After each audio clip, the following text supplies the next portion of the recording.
What's up, guys? Welcome back to another podcast. I got a special guest.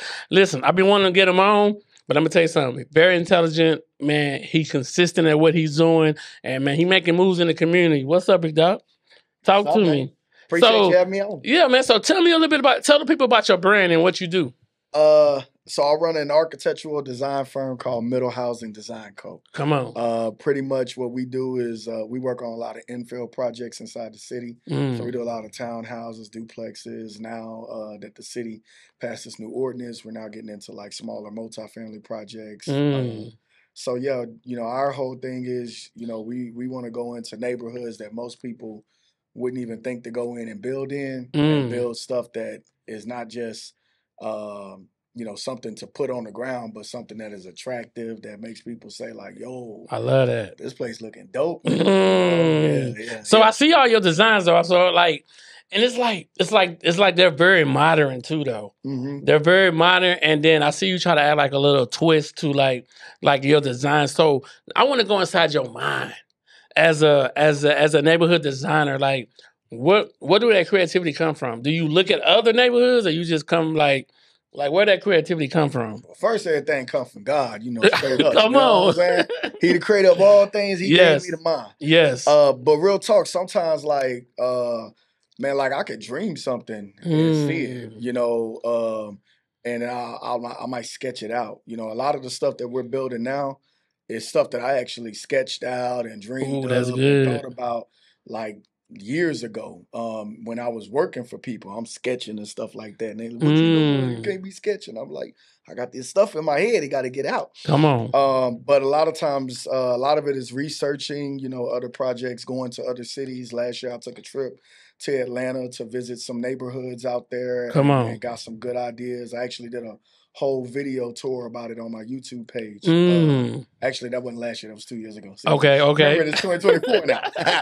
Time going by fast. Yeah. And then just Pinterest, Google image searches, Instagram. Like there's how people follow like models and stuff. Oh yeah, like yeah. I follow home builders. I like that. I tell my friends all the time, I was like, you get on your Instagram and look at booties. I get on my Instagram and look at houses. Come on, I'm trying to make more money. You know what I'm saying? So yeah, anywhere where I can find, inspiration, even drive, I'm a cyclist. I ride my bike a lot. Okay. And I'm trying to get back to the level that I was about 2 years ago, where I used to ride like pretty much all around the city. Like it wasn't nothing for me to go out and do a 60-mile ride. That's good. That's good. But I would use that to go and explore neighborhoods and places that I would never go in my car. I go on the bike, and I had like a YouTube channel. I had videos of me touring these neighborhoods, and that's how I get ideas for stuff. So all right. So I know, to me, you got to be creative, because you got to be a good creator to look at these things. But let's go into, because people need to know this. I love talking about this. The whatever teaching that part that you know. What made you want to start teaching it though? Like, you know what I'm saying? Because most people they don't go into that part till later on. Yeah, I think teaching's just always kind of been a natural gift for me. Okay. Like when I was in college, one of my baby sister, was a phenomenal basketball player, one of the top in the state. Okay. She played at U of H and Kansas, starting point guards over there. She still holds records at like U of H and stuff. Oh, that's awesome. So anyway, when she was in high school, her AAU coach, I guess, saw something in me and invited me one summer to come and coach the AAU team. Okay. And so I did, and I was very successful in teaching the young ladies and helping us win games. One game they did let me. One time they let me coach a game. Okay. It was like, you coach a game. So I had, pre-scouted the other team who was about to play. And they had this big girl who was dominating. Come on. And so I was like, but I noticed like every time she got the ball in the paint, she would put her head down, dribble for like 3 or 4 times, and then turn around and shoot.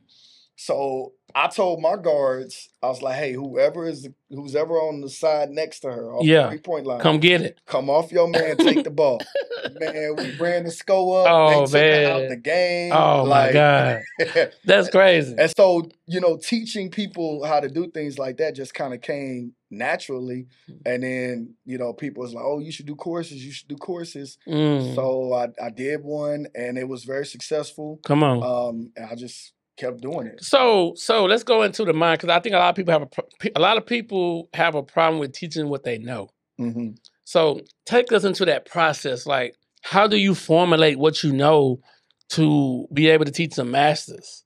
You know what I'm saying? Yeah, you gotta be able to explain stuff. And I think some people just don't have that ability to. Ooh, you talking good. You talking good. You gotta be able to break something down to where others can understand it. So, one of the things I used to do in college, I used to teach a lot of Bible studies to people. Okay. And so that was one way, teaching a Bible study isn't much different than teaching a course to me. Come on. All I'm doing is taking the subject matter and breaking it down in a way that people can understand and demonstrating that to them. Now you give me a whiteboard, it's over. I sketch it out, draw it Professor. You know what I'm saying? Yeah. So, all right. So it's a group of you. I know you got your own thing, but you also partner with other guys too. Yeah. Why is partnership so important? I mean, that's a question that I want to ask you, because sometimes people feel like, oh man, I can do this on my own. I can, you know what I'm saying? But why is this so important? I ain't get anywhere on my own. That's good. It was my pops is the reason I'm in this field. Okay. That he encouraged me to get in it. It was because he ran a mobile detailing business. And one of his clients was an architect. I met the guy in 7th grade. He had an office in the Galleria. Come on. He had all these pictures on the wall of homes and watercolor drawings. And I was like, yo, man, what do you do for a living? He's like, I'm an architect. I was like, what's an architect? Oh, that's good. Basically, I get paid to draw for a living. I was like, you mean I could get paid for what I get in trouble with at school every day? Oh, I'm going to do that. That's good. And so, even one of his clients is the one who gave me my first job in the industry. Okay. In college, I played on a football team. I wasn't no world beater or nothing. I was a special teams player and a backup safety. Come on. We won the championship. I got a ring. Hey, I got framed jerseys on the wall. I got a Hall of Fame ring. Come on. I got all that. So, one player doesn't make the team. One guy can do so much, but collectively, you could do so much more. I like to bring this analogy up. And we just hired 3 new editors, because we have a lot of people coming in and do podcasts, and I didn't want to do all the editing myself. I need to check out my boy Lord. He got you, bro. Hey, but you know what I like? The thing is, the people like the price. We have a guy driving in from Dallas. Wow. Every other week. Dang. Just because of the price that he do 2 episodes when he come.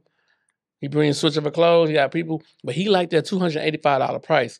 This is what I tell people. You don't have to overcharge to make millions of dollars. Oh yeah, that's true. A lot of people feel like, oh man, I got to be the highest, and just because it's the highest, and I'm like, bro, stop and think, build your testimonial. You know what I'm saying? Last year, I have a product. Last year, I was charging $3,500. This year, I'm charging $5,000 to help people build that digital product out. We got 64 people in the funnel right now. So do the math. You know what I'm saying? And that's not including. I have, and I'm gonna tell you this. It's getting built on referrals. You're making millions on referrals. Yeah, that's how I make money. I get calls every day. So and so referred. So and so referred. So and so referred. So and so referred. So I do very little, I guess, advertising. Come on, for my business in that way. Most of the stuff is just me posting stuff on Instagram, YouTube. And then of course the courses and things like that, and that brings people in. But going back to the part where you talked about not charging people a lot, I get a lot of pushback from other fellow architectural professionals when they go on my website. They're like, "How can you sell a plan set for $1,500?" Wow. Okay, so here's the thing. When I created that plan set, somebody paid me, $4 to $7 grand to create it. but it's already done. Ooh, come on. So now all I'm doing is selling the same thing over and over again Come to on. somebody. I've set it up to where now when somebody buys one of those That's existing good. plans and they don't make any changes, I already have a PDF set up in the folder. I just send them an email and it just goes from there. And you know what's crazy? And I like people to hear this conversation because as people came to us at the beginning of this year from other podcast rooms that they was renting out, they charging $250 an hour. And they're not doing no editing. You got to do all of it on your own. So I said that was the thing. He saw your prices. He was like, and I was like, bro, he edits everything. I showed him the podcast you did for me. He was like, man, I'm about to call him. I said, call him, bro. Nah, I'm telling you this. This is what I try to tell people. I'm like, and if you don't have to, I want people to wrap their mind around it because a lot of times people feel like, especially when you're new, you need to be at a lower price. People come into us because of the price point and the quality. You know what I'm saying? If you can give high quality, we see the quality, and the price point is good, I can't just imagine how many $1,500 plans you're gonna sell. This is gonna be crazy. Like when we look over the next 10 to 15 years, it's crazy. People don't understand like that number. We still get people come in because we'll have people come in and modify a plan. So they'll be like, oh, I like this plan. I want to modify. So we have a modification fee that we charge them to modify the plan. That's good. You know, and sometimes the modifications might be something simple like, oh, I just want to add a bedroom or I just want to change this. And then some of them might be where they modify it to where it becomes a new plan that gets added to our library. So everything... I'm behind on it, but everything gets added to the library and it gets up there for people to go and see. And then as the stuff gets built, you know, we parade the built pictures around and I love that. So let's talk about this. So when you first got started, okay, did you see what you see today or did you grow to get where you at? Definitely didn't see it. I was thinking about that when I was leaving the house. I was just thanking the Lord. I said, man, I did not see like getting to the point where we are right now. Like wow. I remember, you know, me and my boy was talking about this. I was telling him how much I made last year and how much I've been making a month. I told him how I've had to do some repairs at my house. Come on. And I was looking at my books and I saw I was like, man, bro, I spent like this much money this month. I was like, how? And he was like, man, I remember just 2 years ago, you was afraid to leave your $65,000 a year job. Ooh, and crazy. And I, you know, I just couldn't see what I had at that time. I was turning away business. My partner was like, bro, why you turning away business? He was like, quit that job. And you could be taking on this extra business and be making the more money. And he was right. I mean, I think in the we in 2024. Come on. 2023. Come on. I think from October to December, I made my salary at my old job. So one way to finish out the year strong. So, you know, and I think that comes with growth, and it comes with you seeing like where I'm at. And the thing about, I walked away from the railroad, and people was like, man, you crazy, you got benefits. I'm like, bro, let me tell you something. That was the best decision I ever made because I got locked in. I finished my book. I'm working on my second book. And so like I got locked in. I'm doing podcasts. I'm doing I really got locked into my goals and dreams. And I see like, man, but God, he wanted me to take the step. But the problem was I was scared. But my wife had to say, hey, if something happened, I got us. Now, it sounds, some dudes would have been like, okay, I'm good. Me as a man, I'm like, bro, I don't want my wife helping me like that. Yeah, I don't want to put the strain on her. I've been there before. Come on. I had my ex-wife. I put her through that when I tried to jump out and do this like years earlier. And I failed, and it really put a strain on the relationship. Come on. I don't think we ever really recovered from that. That's good. But then I would say, you know, in that regard, you gotta have somebody too that's down for you. You know, it sounds like you have somebody who's down for you. Down. And if you don't have somebody that's down for you and ain't really prepared for that, you know, y'all bound to have issues. And I'm telling people, it was like, man, you mean, I'm like, bro, I took a chance, but I was a little nervous because I'm like, I'm letting go of this every 2 weeks money that I know for sure is coming. And the difference, and I think the difference is this, and I want to ask you this question. What's the difference between an entrepreneur and an employee in your mind? I think you could be an entrepreneur and still be an employee. Okay. Simply because if you're not trying to build systems to kind of fire yourself, like this year, my theme for this year is the year of expansion. Okay. So I've been telling my friends, I've been telling my wife, I'm like, this is the year of expansion. Come on. This is the last year that I'm doing this stuff by myself. I got some guys who are contract workers, but I'm planning on 2025. One of y'all gonna be my first employee. Come on. All right. And I'm not gonna be, I don't want to look up 20 years from now, still be in the same place that I am in right now. And so at the end of the day, you know, what was the original question? No. This is the thing. The systems and processes.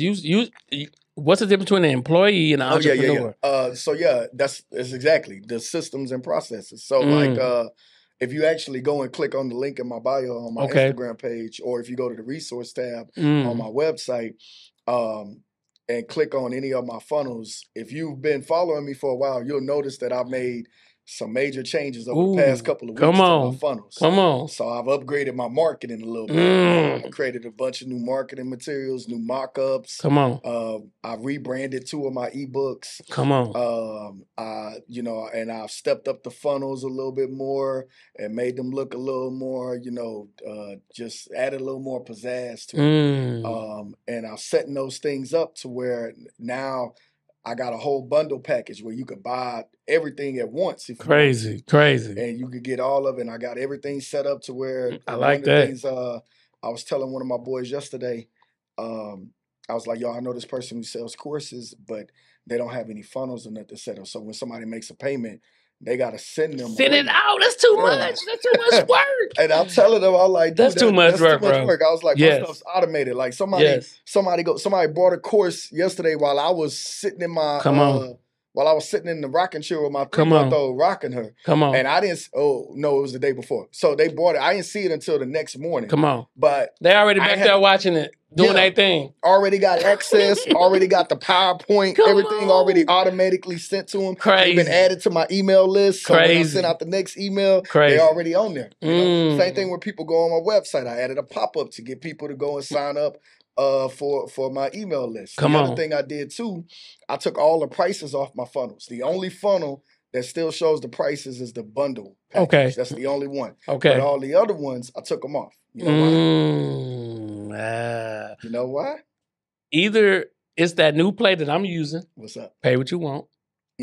Or it's because you want them to contact you directly. I want to collect their email address. Okay, then tell them what you got. So when they enter the email address, it takes them to the next step in the funnel, which is the order form, which shows them how much it is. Now, whether they pay, whether they buy or not, you still capture. I got their email address. Now they own the newsletter, and I'm sending them out helpful information. And in the bottom of every newsletter, there's an advertisement for one of my resources.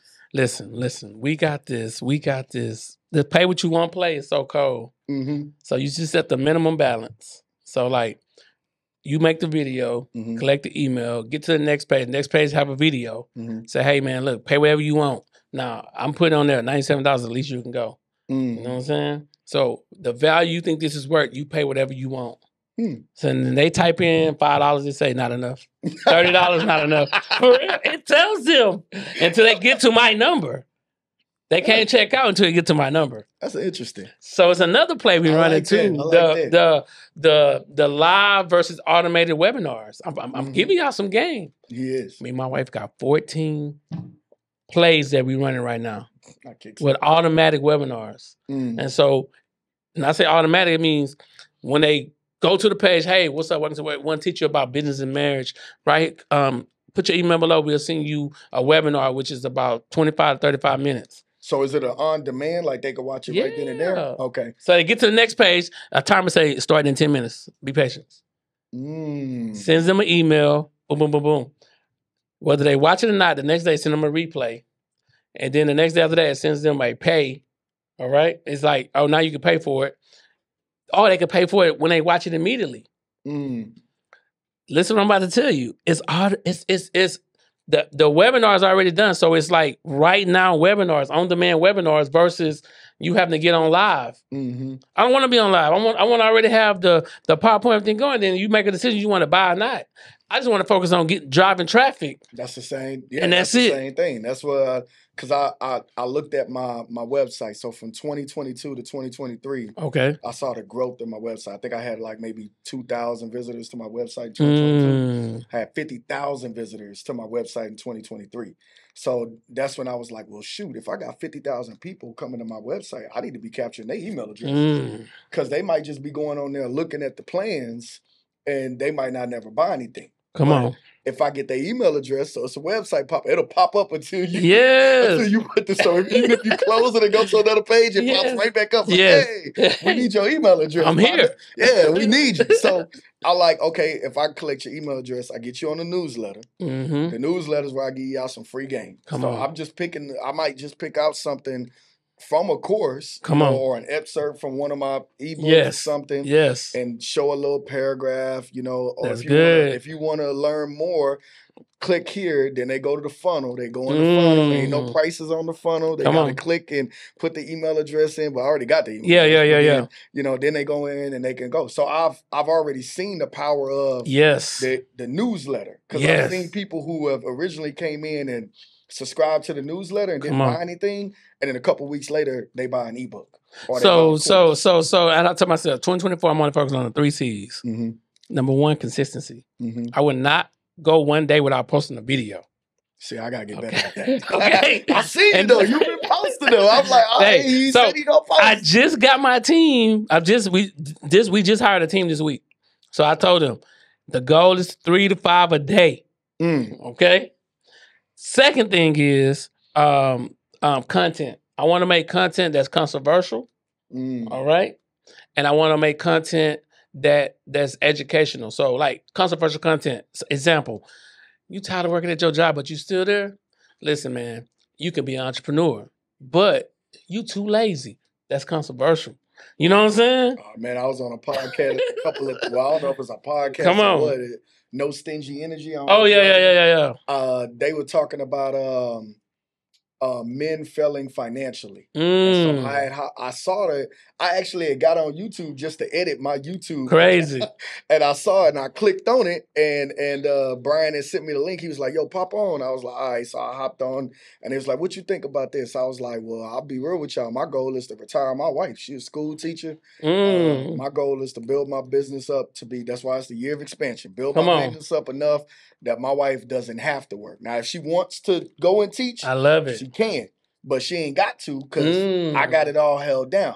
And some brothers didn't like that. They were, I'm supposed to take care of her. I was like, in my mind, I feel like as a man, that's my responsibility. Like my wife shouldn't. My former father-in-law used to say all the time, I can understand a young broke man, but I can't understand an old broke man. So I'm thinking, okay, in my 20s, yes, I struggled. Come on. I only make $30,000-$40,000 a year. But I got the knowledge I needed, and I was able to, walk a path, and get to where I'm at right now. And we still got more to go. So I'm like, well, shoot, what I'm doing today, I should not be doing a decade from now. Y'all missed that gem right there. What I'm doing today, I should not be doing a decade from now, because you have grown. You have grown. Especially if you're a business owner. Like, if you're a business owner, there got to be some growth. Now, I do understand that not everybody has the same dreams. Like me and my business partner, we want to build a national company. We want to have thousands of employees. We want to build something that that our children can take over, and we can pass it down to our children's children. Come on. From there. Because when I worked at some of these large companies, that's exactly what I saw. They told me, oh, we've been in business for 70 years. We've been in business for 90 years. This is the person who founded the company and started with him, and he grew this company from just him to 5,000 employees. That's crazy. So I'll sit up here like, well, shoot, I can do that. I don't care if I'm black. I don't care where I grew up. I can do this. Yes. And I think that comes with mindset and growth. And the reason, and I'm gonna tell you my definition of entrepreneur versus employee. An entrepreneur, wherever they give you a plate of, employee, they give you a plate of food, and when you finish with it, they say, okay, come back tomorrow. We give you some whether you full or not. You know what I'm saying? Entrepreneur, wherever you kill is what you eat. So the mindset in the trenches is a little bit different than a person that just like, what I learned about the railroad, it was easy. 12-hour shifts, I go there, I do what they say. They probably have 4 or 5 hours worth of work. The rest of the time, we in the office sleeping. You know what I'm saying? So what happens is, it makes you lazy. It makes you comfortable. It's not that bad here. Nah, it makes you... But at my last job, my supervisor used to get over here all the time. He's like, how can you watch TV at work? I'm like, because I'm already done with my work. I'll be sitting up there watching Avengers Infinity War. Crazy. So, now I had gotten used to watching TV, but now like the past couple of months, I told my wife, I'm like, man, sometimes I hadn't even turned it on. Like, I got a big old 60-inch sitting in my office. Come on. And sometimes I haven't even turned it on because I've been so locked into what in. I'm doing. Yes. Yeah, because now I'm actually doing stuff. And, like I could space out my work when I was working on my day job. For one thing I never did is I never allowed anybody to control my timeline when I was at work. They would come to me and give me a deadline. I always pushed it out. So they'd be like, hey, can you get this done in 3 days? I look at it. I can get it done in 6. And they'll be like, oh, why you can't get it done in 3? Well, because once I get into this, then I got to do this. And I just start spitting out a bunch of random stuff. And because this is what I figured out. If they paying me to do something, it's because they probably don't know how to do it. That's why they bringing me in to do it. Yes. So if I just go and spit off some stuff that sounds real complicated, they just be like, okay. You're right, 6 days. And then it got to a point to where everywhere I've been, they stopped setting a deadline for me. They would ask me, hey, Garland, what is your deadline for this? And all I would do is build myself in some time because I already knew there'd be days where I come to work and I wouldn't want to do nothing. I'm going to sit up here and watch Avengers Endgame. I'm saying, let me get this free money. I ain't mad at you. But it's a mindset. And I think people need to know, like, so give us like 3 to 5 things that you learned on this entrepreneur journey the last 2 years you've been on. 3 to 5 things that you learned that you can see. So number 1, taxes are important. Whoo, yeah, talk about it. So the first, like last year, I got hit hard. So this year, I have an LLC. I'm switching it to an S Corp. I want to pay myself. I'm setting it up so I can start paying employees. Okay. So I'm going to be the first employee who gets paid. Okay. And then, hopefully Lloyd say the same 2025. Come on. We bring in somebody else. Gotcha. So that's the first thing. They've told me that most businesses fail in the first 3 to 5 years because of not having the tax thing set up. So, and there's plenty of tools out there that you can use for automation. I use a invoicing system called Invoice by Wave. It helps me track all of my bookkeeping and everything.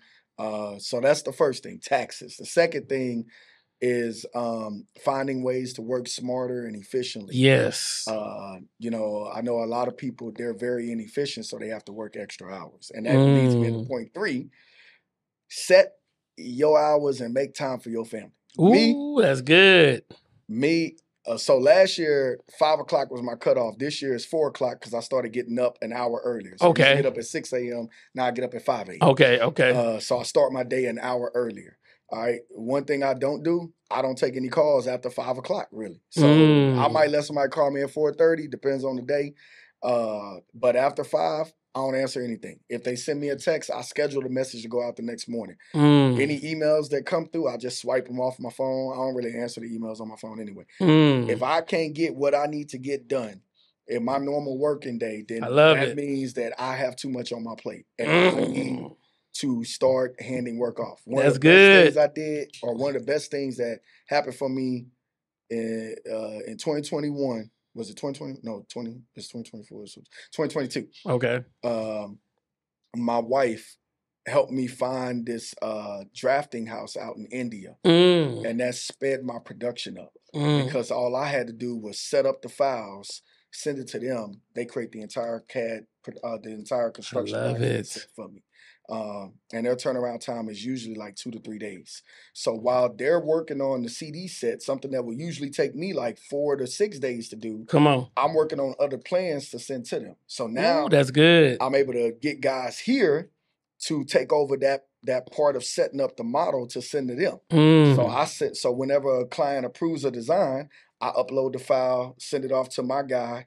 He sets up the model. Once he sends it back, I just review it and make sure it's good. Then I send it off to the team in India, and they take care of all of that. I don't do any renderings in house. I got a guy in Spain who does that. Basically, if you are working 10, 12-hour days, you're doing too much. And come on, it's no point in you being a business owner, because the whole point of being a business owner was to free your time up in the first place. And that's why, that's why I try to. I've been posting videos when I'm editing them all on myself. Mm-hmm. Right now, I got 2 editors and 1 audio guy. Mm. Imagine what I'm about to produce. More. You're going to wake up. You might say, this dude posts every hour on hour. What is it? What's the saying? Many hands make for light work? What? Yeah. What? So the whole... One of my editors told me something, and it caught my attention. I was like, I just hired him. He said, bro, you can't be the coach and the player at the same time. Exactly. I said, I don't have player coaches no more. He said, you can't be the coach. He said, man, you need to be the player. Just let me edit your... I said, God, I see you sending me the right people. Mm-hmm. You know what I'm saying? My wife, she did her thing. She actually went... First of all, we went to Indeed. Indeed trying to charge an arm and a leg. She said, hold on, back up. We backed it up. She said, let me go to U of H, TSU, tell them what we got going on, and then let me go to LinkedIn. Went to LinkedIn. LinkedIn's a cheat code. Well, we had 68 applications in 7 days. Mm-hmm. And so we started going through them. I said, all right, boom, boom, boom, boom. We did about 23, 24 interviews. Mm-hmm. And then we ended up picking 3 people. Yeah. So look, the thing I'll never tell anybody that it's better to be a business owner than an employee, because I need employees. Yes, I would never tell nobody that though, because not everybody can be. Not everybody can be a coach. You have tons of players, who are great players. They were great, and then they sucked at being coaches. Come on, because it takes a different breed of person to be a coach. It takes a different breed of person to lead and to understand how to delegate. And me and my business partner always says, do what you do best and delegate the rest. So, and that's where I'm at right now. I'm like, man, because at first I'm like, my wife's like, you really working dumb. She said, you gotta work smarter. She said, you got money. Mm-hmm. Pay people. What are you doing? That's the problem right there. Most of us don't want to pay nobody. So my thing to that is, if you don't want to pay anybody, here's the perspective I want to put it in for you. You got to work more. You got to work more, so then you have less time to enjoy all of the money that you're making in the first place. Ooh. So then what's the point? If you working all the time, you ain't got no time to go. You can't even take a vacation. That's good. You take a vacation, everybody ringing up your phone and everything. The next thing I'm getting now, a business phone line with a virtual assistant. Yes. Because too many people are calling me during the day. So now these new people... might take my number off the Google listing, everything. New people about to call this office number, and they're going to be directed to set a meeting. Come on. And go from there. And I'm like, all right, now you setting out. Because if you set a meeting, I know you serious.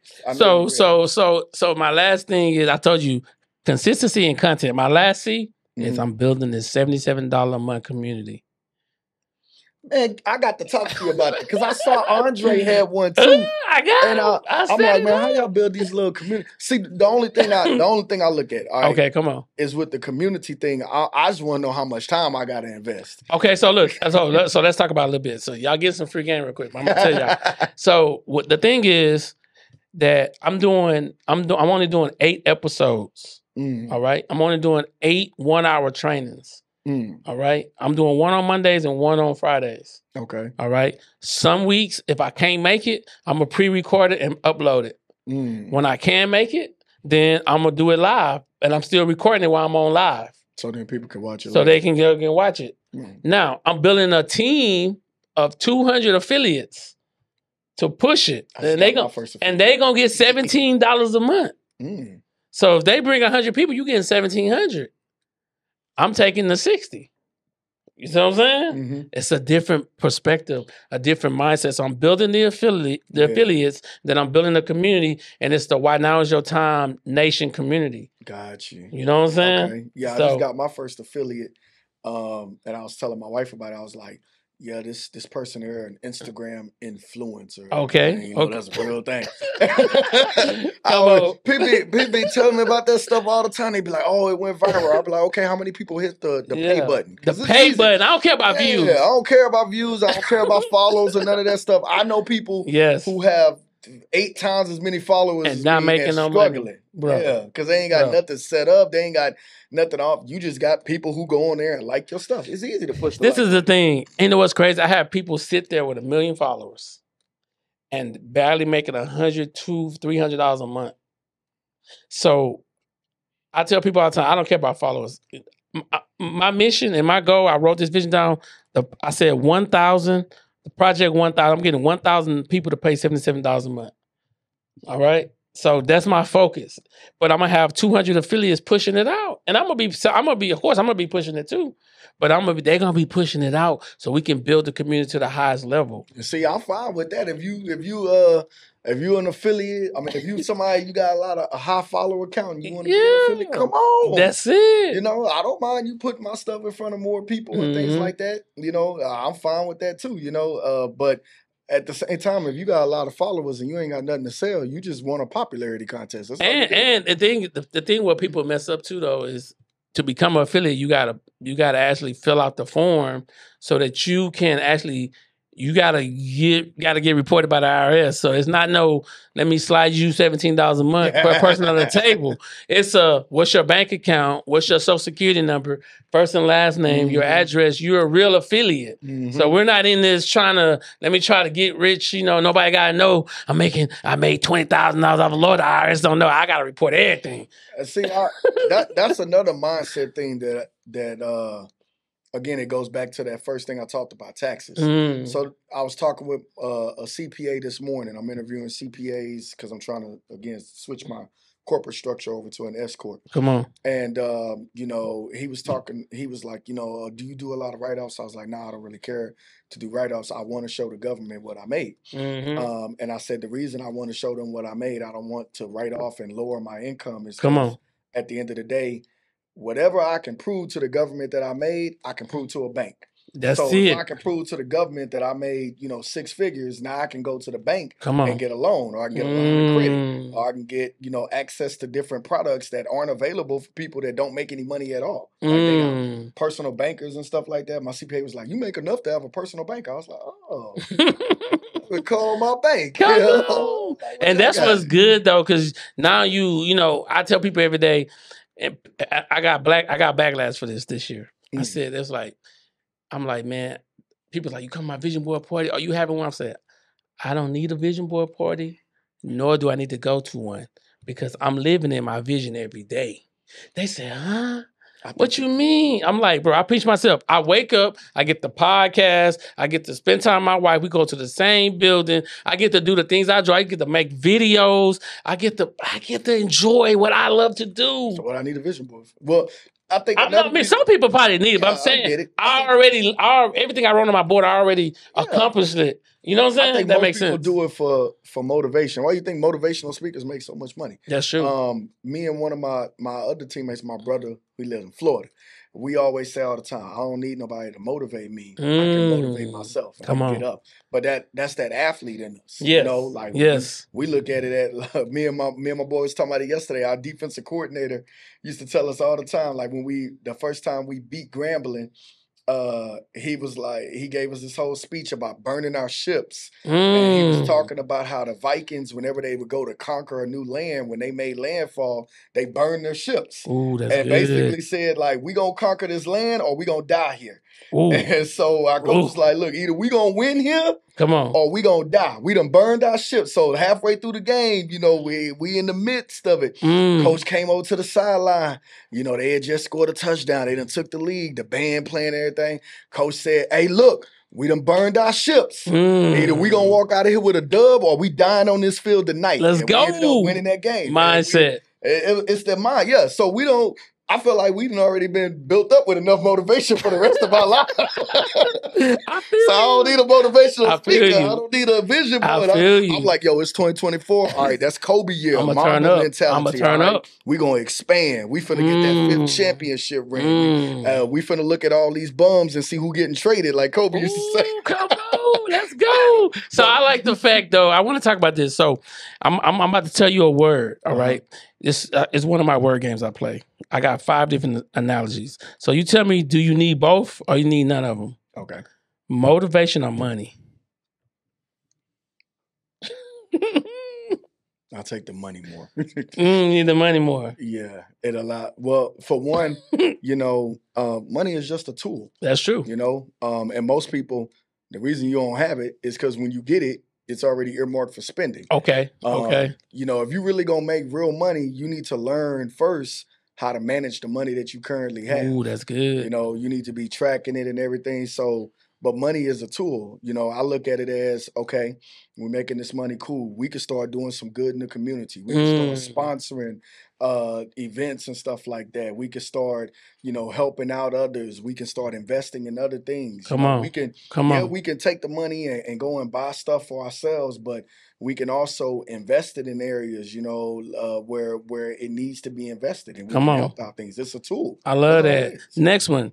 Confidence or cockiness? Confidence. Do you need both? Confidence. Yeah. So let me tell you why. Let me tell you why. Okay. So is Dion confident or he cocky? Dion's confident. Let me tell you what it is. Go.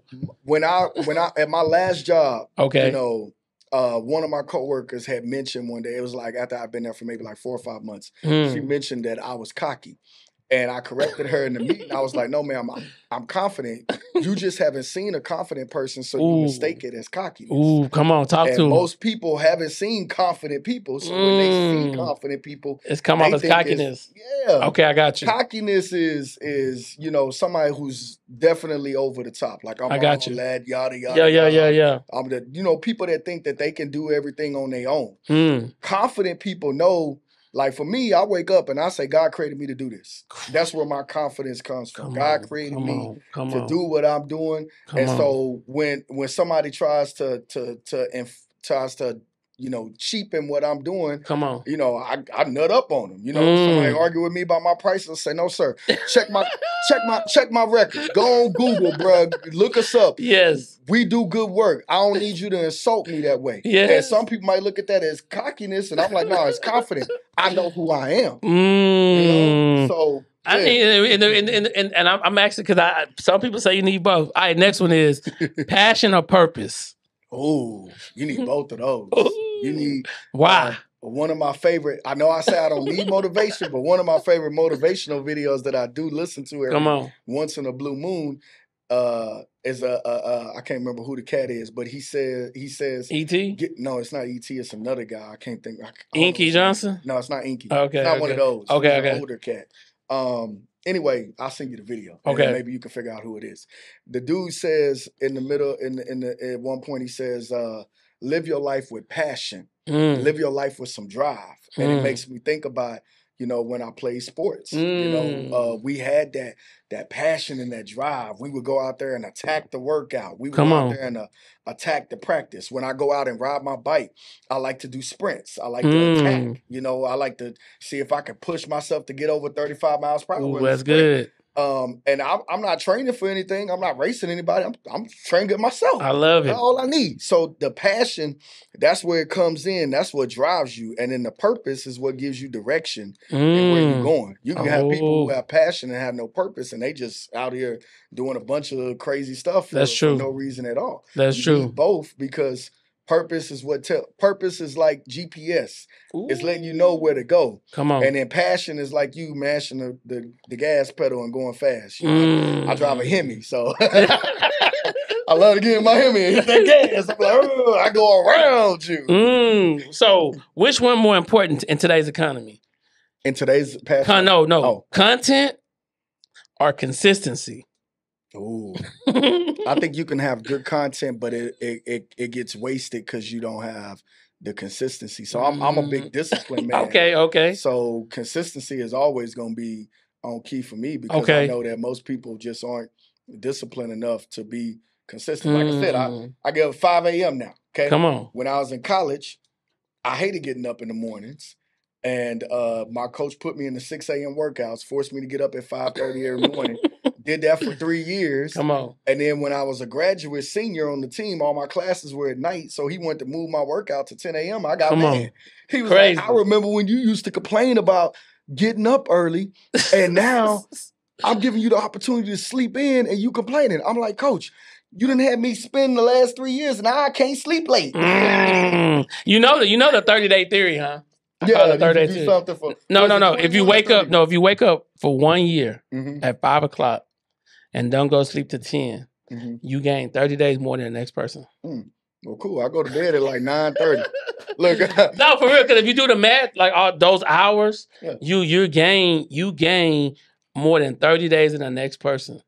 Just by waking up at 5 o'clock and not going to sleep till 10 at night. Yeah, my alarm automatically on at a certain time every night. So ready to get up. Yeah, we all my children in bed. No, my son go to bed at 9. We not too far after him.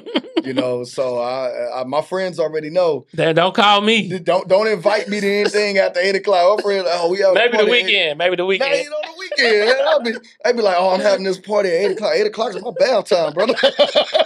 Like, I'm already getting ready to go to bed, bro. I love it. All right, next thing. So I have acronyms. I'm gonna set an acronym and you tell me what you think it means to you. Okay. So first acronym is POUR. The acronym for POUR is passing over opportunity repeatedly. What do that mean to you? Passing over. No, passing over opportunity repeatedly. Oh yeah, that's definitely what POUR is. I don't know if y'all ain't never had those people, those what they call them? The brothers that are always talking about what they could have done. Oh yeah, coulda, woulda, shoulda people. Yeah, I could have invested in Microsoft back in the day. Oh my God, I could have invested in it. I was like, man, I'm not gonna be that brother. You know, let me buy some stock in Tesla. You know, well, you buying stock in Tesla? Cause technology, they gonna force the rest of the industry to jump on board, and they did. Let's go.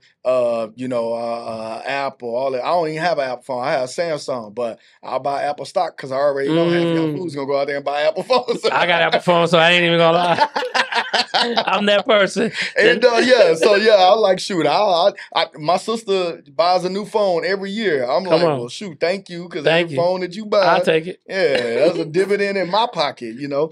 All right, so the next acronym is HOPE, HOPE, help other people excel. What do that mean to you? Yeah, that's the whole purpose behind teaching. That's the whole purpose behind my company. You know, people always ask me, why are you teaching other developers to do what you do? Like you're a developer too, and you aren't you training up your competition? I said, no, they don't have my vision. Like wait, slow down. They don't have my vision, so why am I worried about the competition? Right, go ahead. Ain't worried about it. Like our project that we building right now, the Bill Street Brownstones. Everybody coming by and they like, oh man, this project is so awesome. This yeah. I saw the project 2 years ago. We bought the land. I already had the vision. I seen it. So at the end of the day, I can teach somebody how to do something that I do, but I can't teach them how to see things the way I see them. Ooh, that's good. You know, they might look at, it was only really me and 2 other guys who told people a long time ago that Fifth Ward was going to be the spot to be in. Come on. And it was because we all had a vision and we could see what that neighborhood was going to be. Other people couldn't see it. So you know what I tell people all the time? The minute somebody can see your vision, is no longer your vision. Yeah. If only you can see it, we good. When I was trying to open up a content creation studio, they was like, man, what's that? Nobody, man, that's stupid. Bro, we got over. We pushing close to 30. Finna be 30 podcasters in here. You can see the vision isn't anything. Like I bought my house in South Acres back in 2020. Come on. When I bought my house, my daddy told me that I was gonna get robbed. My neighbors were gonna steal from me. Somebody was gonna break into my house. Come on. Never had a break-in. Come on. Since 2020. The value of my houses went up considerably. Crazy. Because I knew what was coming into the area. I knew the city was getting ready to extend a bike trail in the area. I know they're getting ready to build a new park.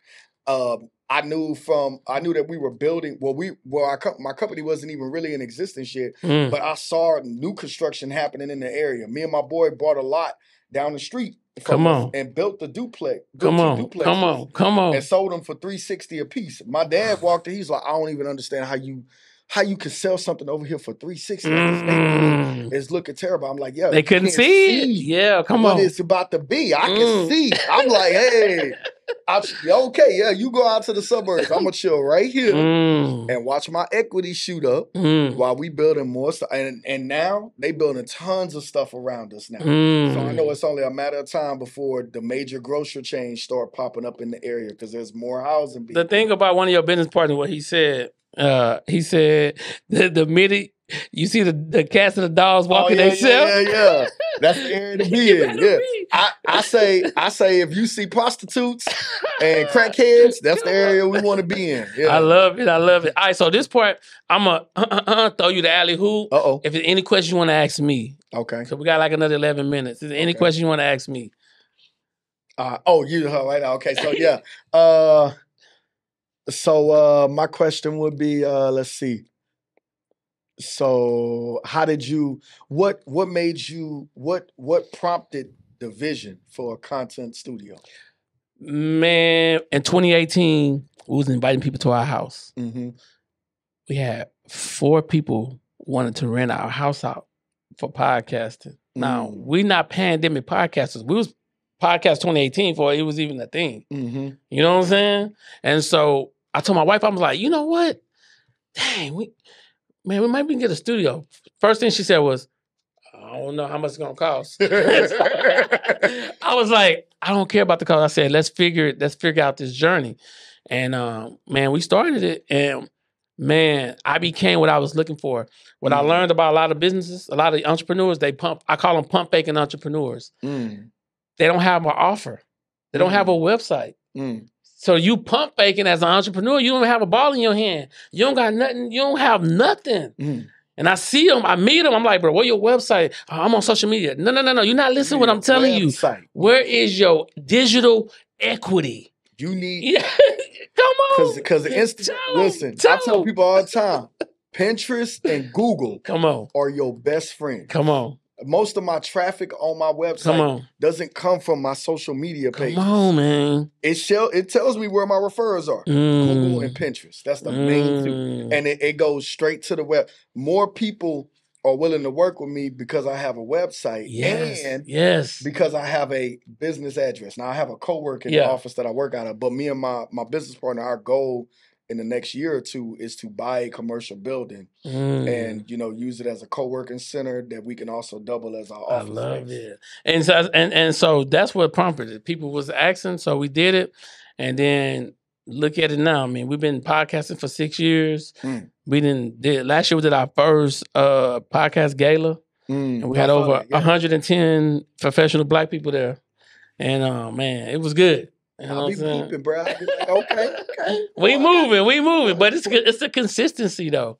It's just being consistent. Any other question you want to ask? So what keeps you consistent? I want to make a difference, bro. When people text my phone and say, man, thank you for helping me with my digital course. I just made $50,000 last month. Thank you. I just made $20,000 one day. Thank you. I mean, it's just we are pointing to people. What I realize is this: it's a lot of up and coming entrepreneurs.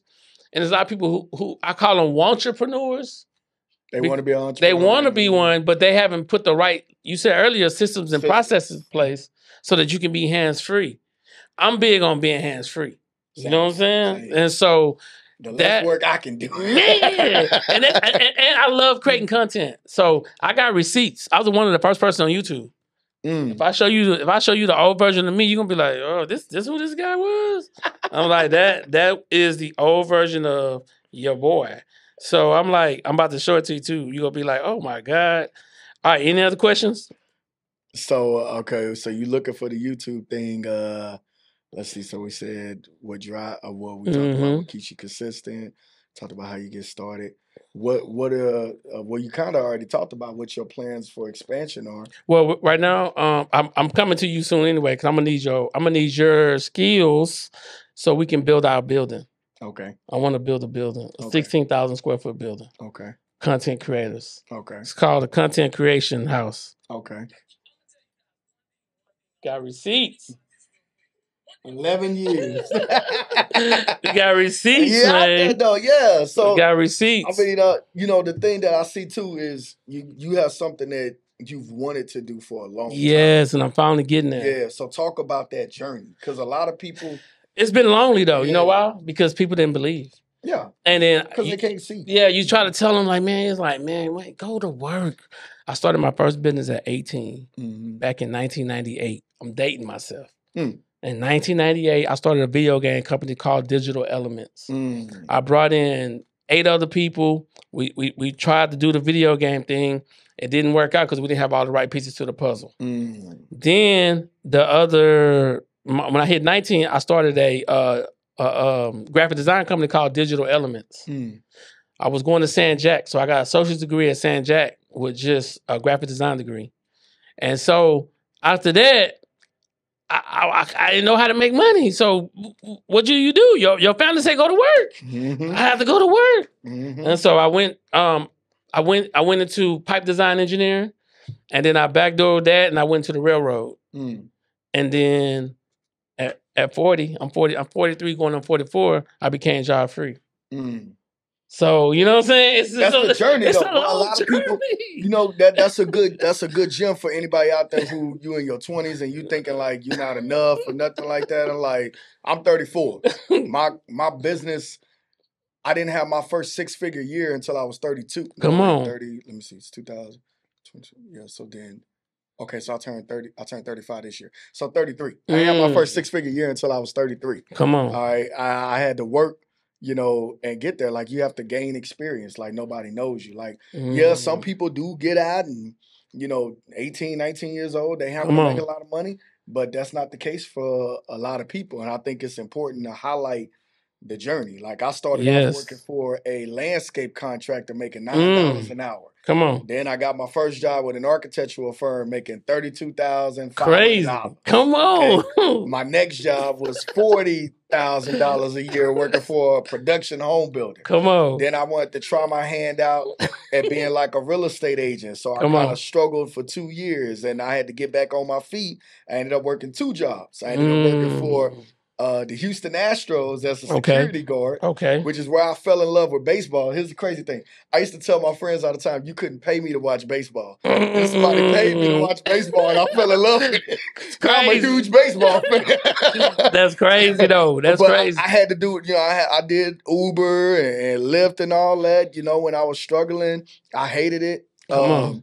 You know, and I got the last company I worked for them for 4 years. That was the longest job that I ever held down. And for a while there, you know, I didn't want to go back to the struggle where I couldn't pay any bills. I didn't want to put my family through that again. Come on. That I was content with just being there. But when you got a calling on your life, when you got a purpose and a passion, and some people can see, you have people around you that can see and believe in you, you know, they'll push you to that level. Yes. You know? And that's what it was. Like, people started calling me. It's like, oh, hey, I know you got an eye for this. I see you sketching all the time. So then start doing stuff. That's a wrap. Start getting built. Yes. And people start seeing stuff. And then after that, now we take off. You know, I like to think of it like as an athlete. You know, some guys, they can come in and they can start as a freshman or something. Come on. Or they can start playing as a rookie.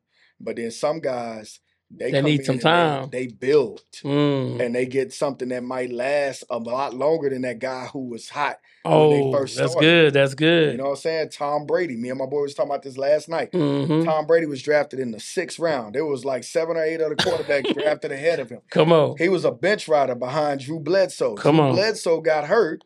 He got his shine. In, come on. Went in there. Next year, the Patriots traded Blue Bledsoe, and then he go off and win 7. Is it 7? Yeah, 7. 6 with the Patriots and 1 with Tampa Bay. Yeah, he got his shot, and he went out there. He didn't start off he wasn't like Jordan, a top draft pick, or Kobe, a top draft pick, or something like that. He wasn't. So my motto is this: or nobody like that. Whoever create the most whoever content, being consistent is the new currency with content. So whoever can be the most consistent gonna make the most money. And I think that's key. Last question to you is this. You got a time capsule this big. You can leave 3 things in there so the world can remember you by. We about to bury it in the ground, put it up 1,000 years later. What are the 3 things you want to leave in there? I feel like a Bible is cliche, but faith is important to me. A bike. I love bikes, man. So at least pictures of you. We only leave a Bible, pictures you on your bike. You know what I'm saying? And one more thing. What else? I guess you can leave a house in there. One of the ones that we designed. So yeah, like, this is, so they can be like, this guy was on this mission. Yeah, this is the stuff we built. Yes, you can do stuff like that. And that's why I say legacy is so much greater than currency. You know what I'm saying? What you're leaving right now, like you're walking history. And a lot of times we don't look at it like that because we in the frame. I tell my wife all the time, sometimes when you in the frame, you got to step outside the frame so you can see what you didn't accomplish. You know what I'm saying? So a lot of times when we working, we can't see. But I see what you got. So I give you your flowers right now. I'm like, man, these guys, y'all creating some, you are walking history. Think about that. You walking history, bro. Somebody 100 years from now, when we dead and gone, gonna say, man, this dude Gurley, man, y'all seen what he done? It's like you walk in history. And a lot of times when I die and I pass away, I want people to say, man, that boy posts hundreds of thousands of videos and look at, we can see him age. And we can see how great his information got. That's what's powerful to me, bro. Yeah. Man, look, I thank you for coming, bro. I was gonna say one more. Yeah, come on. No, come on, one more. Let's go. You said the legacy. I think about my children. Ooh, come on. My legacy is. Come on. You know? So like me and my boy talked about building a company that children could take over. All those places that I worked, and their children were running the company. I love it. The legacy, you know? And they would always point to, this was our founder. Yeah. You ever read that? Y'all see that picture? Company? Yeah. You put that picture on everywhere y'all go. Our founder right there. Yeah, you know. And that's what's most important, bro. And that's why I try to tell people, I'm like, I'm about to create one of the greatest content creation studios ever made. Because it's going to be for podcasters, photographers, and people who trying to do courses. So I'm going to have like rooms with 50, the vibe board set up, 50 seats. The vibe board is computer. Cheat code. Computers right there. Boom, boom, boom, boom, boom. And then people can come and you can teach them what you know. You got me already. I already been trying to plan my next course. What can I use the vibe board for? Man, everybody loves this though, man. But look, I thank you for coming on the show, man. This has been a good show, man. Listen, I'm gonna put all this information below. Remember, watch me like you watch TV. You're gonna watch your income change and for sure your mindset. We see you guys in the next video. Peace out.